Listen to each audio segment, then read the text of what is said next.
ဝိပဿနာကျင့်စဉ်တစ်ခုကိုကျင့်တော့မယ်ဆိုလို့ရှိရင်သူကလမ်းနှစ်သွယ်ရှိတယ်သမထကျင့်ပြီးတော့သမထသမာဓိကိုအခြေခံပြီးတော့မှဝိပဿနာကျင့်မှလားသို့မဟုတ်ဝိပဿနာကိုတိုက်ရိုက်ကျင့်နေတာလားကိုယ့်ကိုရွေးရတယ်ဒါသမထယာနိကဝိပဿနာယာနိကဆိုတာနှစ်ခုရှိတယ်လမ်းနှစ်သွယ်ရှိတယ်နော်အဲ့တော့သမထကိုအရင်ကျင့်ပြီးတော့သမထသမာဓိကိုစွမ်းအားပြုပြီးတော့မှဝိပဿနာကိုသွားမှလားသို့မဟုတ်ဝိပဿနာကျင့်စဉ်နဲ့ကျင့်ရင်းကနေပြီးတော့သမာဓိခဏိကသမာဓိနဲ့သွားမှလားပေါ့သူကစိတ်တဝိတ္တုလို့ဆိုတဲ့သမာဓိထူထောင်တာနှစ်ခုရှိတယ်ခက်လေဝင်လေလေးပေါ်မှာ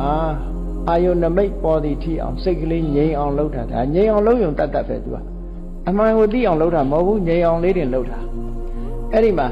ဥပ္ပစာရသမာဓိဆိုတာဇာနာကတ်သွားတဲ့သမာဓိကိုဥပ္ပစာရသမာဓိလို့ခေါ်တယ်ဇံရသွားပြီဆိုရင်အပ္ပနာသမာဓိအပ္ပနာလို့ဘာလို့ခေါ်တာတော့ဆိုစိတ်ကိုအာယုန်ထဲမှာထည့်ထားလိုက်တယ်လို့မြဲသွားတယ်ဆိုပါစို့ငုတ်တိုင်လေးတစ်ခုကိုမြေကြီးထဲမှာစိုက်လိုက်လို့ရှိရင်ငြိမ်မသွားဘူးလားအပ္ပနာဆိုတာအဲ့လိုထည့်ထားတာကိုပြောတာနော်စိတ်ကိုအာယုန်ထဲမှာရိုက်သွင်းထားတာအဲ့ဒါကိုသမာဓိလို့ခေါ်တာပဲအဲ့ဒီအပ္ပနာသမာဓိလို့ခေါ်တယ်အဲ့ဒီအဆင့်မရောက်သေးဘူးဆိုရင်ဥပ္ပစာရသမာဓိခေါ်တယ်ဥပ္ပစာရသမာဓိထူထောင်ပြီးတော့ဝိပဿနာသွားလို့လည်းရတယ်အပ္ပနာသမာဓိထူထောင်ပြီးမှဝိပဿနာသွားလို့လည်းရတယ်အဲ့ဒီနှစ်ခုစလုံးဟာသမထအာထုတ်ပြီးမှဝိပဿနာအာထုတ်တယ်လို့ပြောလို့ရတယ်နော်ဒါကအခုနောက်တစ်ခါသမထဆိုတာကိုမလုပ်တော့ဘူးဝိပဿနာတိုက်ရိုက်သွားတယ်ရုပ်တည်နာမ်တွေကိုတိုက်ရိုက်ရှုဆင်ခြင်ပြီးတော့သွားတယ်ဆိုတာကြတော့ခဏိကသမာဓိလို့ခေါ်တယ်